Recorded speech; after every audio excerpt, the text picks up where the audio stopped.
ये कहानी एक ऐसे लड़के पर आधारित है जिसे अपनी ही मामी से प्यार हो जाता है और वो अपने रिश्ते की मर्यादा भूलकर सारी हदें तोड़ देते हैं। मूवी की शुरुआत पॉल नाम के एक 16 साल के लड़के से होती है जो छुट्टियां बिताने अपने मामा मामी के घर आया था। दरअसल पॉल अपने पिता की मौत के बाद पूरी तरह से अकेला हो गया था, इसीलिए वो अपना अकेलापन दूर करने जहाँ आ गया था। पॉल के मामा का नाम स्टेफन और उसकी मामी का नाम एना था। इन दोनों का एक बेटा भी था जिसका नाम रॉबी था। दरअसल पॉल इन्हें बिना बताए जहाँ आ गया था, इसी वजह से ये लोग थोड़े नाखुश लग रहे थे। पॉल की कजन रॉबी को पियानो बजाने का बहुत शौक था और वो पूरा दिन बस पियानो ही बजाता रहता था। अपने मामा मामी से मिलने के बाद पॉल अपने भाई से मिलने जाता है। रॉबी भी उसे देखकर कुछ खास खुश नहीं था। थोड़ी बातें करने के बाद वो पॉल से माफी मांगने लगता है क्योंकि वो पॉल के पिता की मौत का अफसोस करने उसके घर नहीं जा पाया था। वो दोनों बातें करते करते बाहर आ गए थे। यहाँ सभी ये बात करने लगते हैं कि पॉल किस कमरे में रहेगा। रॉबी कहता है कि मेरा कमरा बहुत छोटा है, पॉल मेरे साथ नहीं रह सकता। स्टीफन के पूछने पर एना कहती है कि गेस्ट रूम तो स्टोर रूम बन चुका है। उनकी बातें सुनकर पॉल कहता है कि आप चिंता मत करें, मैं कहीं भी सो सकता हूँ। जिसके बाद उसे रहने के लिए एक छोटा सा कमरा दिया जाता है। ये कमरा भी सामान से पूरी तरह भरा पड़ा था और सोने के लिए जहाँ एक सोफा कम बेड लगा हुआ था। पॉल को कमरा दिखाकर स्टेफन अपनी बहन यानी पॉल की माँ को कॉल करता है। वो उससे कहता है कि तुम पॉल की चिंता मत करना, वो कुछ दिन हमारे साथ बिताने वाला है। पॉल अपनी माँ को बिना बताए घर से यहाँ आ गया था। कुछ देर बाद पॉल घूमते घूमते एक पूल के पास आता है जिसे खाली कर कवर करके रखा हुआ था। अब उसके पास रॉबी आता है और दोनों पूल के पास बैठकर ही बातें करने लगते हैं। रॉबी उसे बताता है कि कुछ दिनों बाद मेरा पियानो का टेस्ट है, उसे लेकर मैं आजकल थोड़ा टेंशन में रहता हूँ। फिर वो दोनों पिंग पोंग खेलने लगते हैं। दोनों भाइयों में अच्छी दोस्ती हो गई थी। रात को जब पॉल सोने के लिए अपने कमरे में आता है तो उसे समझ ही नहीं आ रहा था कि वो सोफे को बेड में कैसे बदले। काफी कोशिशों के बाद वो थक हार कर नीचे फर्श पर ही सो जाता है। सुबह होने पर रॉबी पॉल को नाश्ता करने के लिए बुलाने आता है जो अभी तक फर्श पर सो रहा था। पॉल के कहने पर रॉबी उसे सोफे का बेड बना कर देता है। अब वो दोनों एना के पास आकर नाश्ता करने लगते हैं। नाश्ता करते करते पॉल उन लोगों से कहता है कि मैं इस पूल को ठीक करना चाहता हूँ। एना और स्टेफन के पूछने पर पॉल उन्हें बताता है कि मुझे ये काम अच्छी तरह से करना आता है और मैं इस पूल को बहुत अच्छे से ठीक कर सकता हूँ। स्टेफन कहता है कि अगर तुमने इस पूल को एक हफ्ते में ठीक कर दिया तो मैं तुम्हें तुम्हारी मेहनत के पैसे भी दूंगा। कुछ देर बाद पॉल और रॉबर्ट फिर से पिंग पोंग खेल रहे थे। इसी दौरान स्टेफन को किसी जरूरी काम के कारण कुछ दिनों के लिए दूसरे शहर जाना पड़ता है और वो अपने परिवार से विदा लेकर चला जाता है। एना के पास एक कुत्ता भी था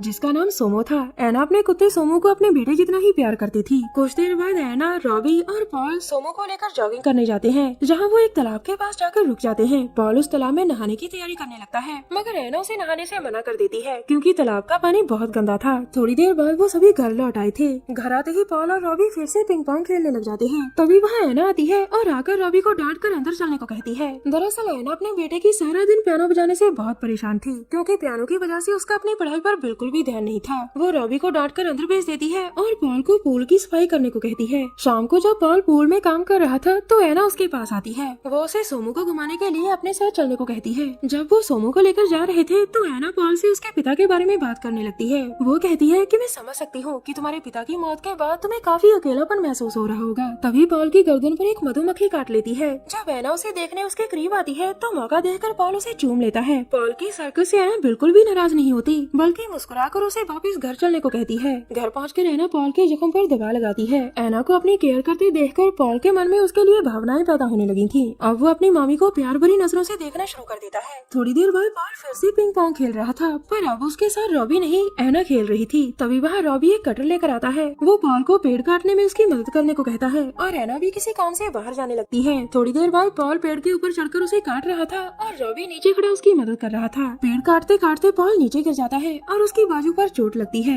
रॉबी उसे उठाकर घर के अंदर लाता है और उसकी चोट को साफ कर उस पर मलहम पट्टी करता है। तभी एना भी घर आ गई थी और पॉल की चोट को देखकर वो घबरा जाती है मगर पॉल उसे कहता है कि मैं ठीक हूँ। कुछ देर बाद रॉबी एना और पॉल को अपनी नई धुन सुना रहा था जो उसने खुद ही बनाई थी। उसी रात को पॉल और रॉबी घर से थोड़े दूर तालाब के किनारे टेंट लगाकर रात बिताते हैं। वो दोनों पूरी रात जाकर खूब बातें करते हैं। अगली सुबह होते ही वो दोनों घर लौट आए थे। रॉबी आज फिर से पॉल के साथ पिंग पोंग खेल रहा था जबकि एना चाहती थी कि वो पढ़ाई करे और इसी वजह से एना गुस्से में आकर पिंग पोंग टेबल ही तोड़ देती है। अगले दिन एना रॉबी के पियानो कंपटीशन के लिए रॉबी को लेकर घर से बाहर जाती है और पॉल को सोमू का ध्यान रखने को कहती है। उनके जाने के बाद पॉल पूल में टाइल्स लगाने लगता है। पॉल टाइल लगाते लगाते काफी थक चुका था। वो पहले बाथरूम में जाकर फ्रेश होता है और फिर घर को ध्यान से देखने लगता है। तभी उसके मामा का फोन आता है। पॉल उसे बताता है कि एना और रॉबी बाहर गए हैं। फोन पर बात खत्म कर वो वहीं बेड पर ही लेट जाता है। थकावट के कारण उसे बेड पर लेटते ही नींद आ गई थी पर कुछ देर बाद एना के आने से वो जाग गया था। वो उसकी पट्टी बदलते हुए कहती है कि मैं कुछ देर बाद रॉबी को लेने वापस जाऊंगी। अब एना अपने कमरे में जाकर आराम करने लगती है।